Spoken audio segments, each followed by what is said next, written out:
எங்க work culture பத்தியும் கொஞ்சம் சொல்லணும். அதாவது இன்னைக்கு சாஃப்ட்வேர் இண்டஸ்ட்ரியில நீங்க நுழைஞ்சு பாத்தீங்கன்னா இந்த விஞ்ஞானிகளோட ஆராய்ச்சி கூட்டத்துக்குள்ள நுழைஞ்ச மாதிரியே இருக்கும். அப்படியே எல்லாம் ஸ்ட்ரிக்டா அப்படியே அசையாம மானிட்டரியே பார்த்துன்னு இருப்பாங்க. நான் இப்படிதான் ஒருத்தன் தலைமுடியதான் நீளமா வளர்த்துட்டான்னு நினைச்சு தொட்டு பார்த்தா ஒட்டடங்க. அவன் 4-5 மாசமா நகரவே இல்லை. கேட்டா கேரியர். இன்றைய இளைஞர்கள் கம்ப்யூட்டர் முன்னாடி உட்கார்ந்துட்டு எதிர்காலம் அப்படின்ட்டு தன் இளமை காலம் முழுவதையும் இழக்கிறார்களே, இதை விட என்ன பெரிய இழப்பு வேண்டும் நடுவரே? இன்னைக்கு ஒரு 8ஆம் கிளாஸ் படிக்கிற பையனோட ஷெட்யூல் எடுத்து பாத்தீங்கன்னா அவன் ரேஞ்சுக்கு ஏஆர் ரஹ்மானை விட பிஸியா இருக்கான். ஸ்கூல் முடிஞ்சா ஸ்பெஷல் கிளாஸ், அதுக்கப்புறம் மேக்ஸ் டியூஷன் 1, அதுக்கப்புறம் மேக்ஸ் டியூஷன் 2, வீட்டுக்கு வந்தா ஹோம்ஒர்க், மறுநாள் காலைல ஐஐடி கோச்சிங் கிளாஸ்.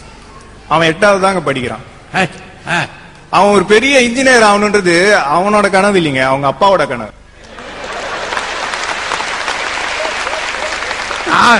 அருமை.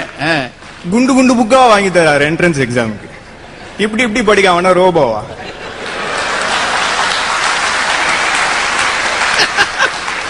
ஐயா, எங்களை கேட்காமயே ஒரு கடிவாளம் கட்டி விட்டுட்டாங்க, நீ இன்ஜினியர் ஆகணும்ட்டு.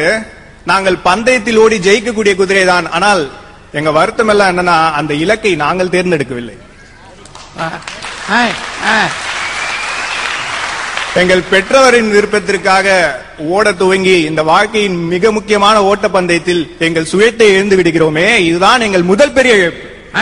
அருமையா, அருமை. இந்த சாப்ட்வேர் இளைஞர்கள் ரொம்ப நாள் கழிச்சு சந்திச்சுக்கிட்டாங்கன்னா என்ன பேசிக்கிறாங்கன்னு நினைக்கிறீங்க ஐயா?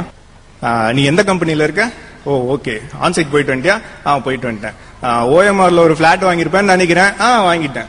சரி, நான் ஒரு கார் ஒன்று புக் பண்ணிருக்கேன், இது 2வது காரு, அந்த டெலிவரி எடுக்க தான் அவசரமா போயிட்டு இருக்கேன், பாய். இவனுங்க பாத்துக்காமே இருந்திருக்கலாம். இன்னைக்கு தமிழ்நாட்டுல இருந்து ஒருத்தன் யூஎஸ் போறான். அங்க போயிட்டு அவனுக்கு தீபாவளிக்கு ஒரு பிஜிலி வெடி வெடிக்க வழி இல்ல.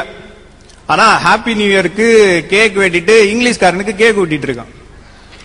ஐயா, இதுதான் எங்கள் கலாச்சாரமா?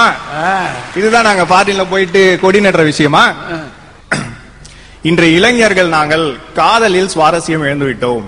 அந்த காலத்து லவ்னாலே அந்த லொகேஷன் மைண்டுக்கு வருதுங்க. ஒரு வில்லேஜ், ஏரிக்கரை, தென்னை மரங்கள், நிலா, காற்று, பக்கத்துல வேப்ப மரம், அதுல ஜோடி குயில், கரையில காதலன் காதலி கண்ண பாக்குறான். அந்த இடத்துல ஒரு கவிதை சொல்றான், அன்பே இது என்ன இன்று தரையில் பௌர்ணமி. கவிதை மொக்கையா தான் இருக்கு, ஆனா ரெஸ்பான்ஸ் வருது.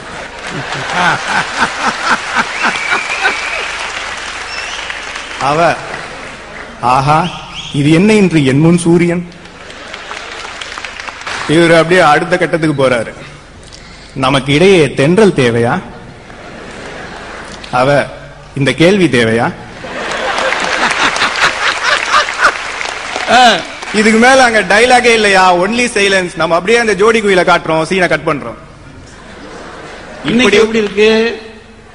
இப்படி ஒரு இணக்கமான காதல் காட்சி எங்கள் காதலில் இல்லையே. நாங்க கொடுக்கிற பாதி முத்தம் செல்போனுக்கு தாயா போகுது.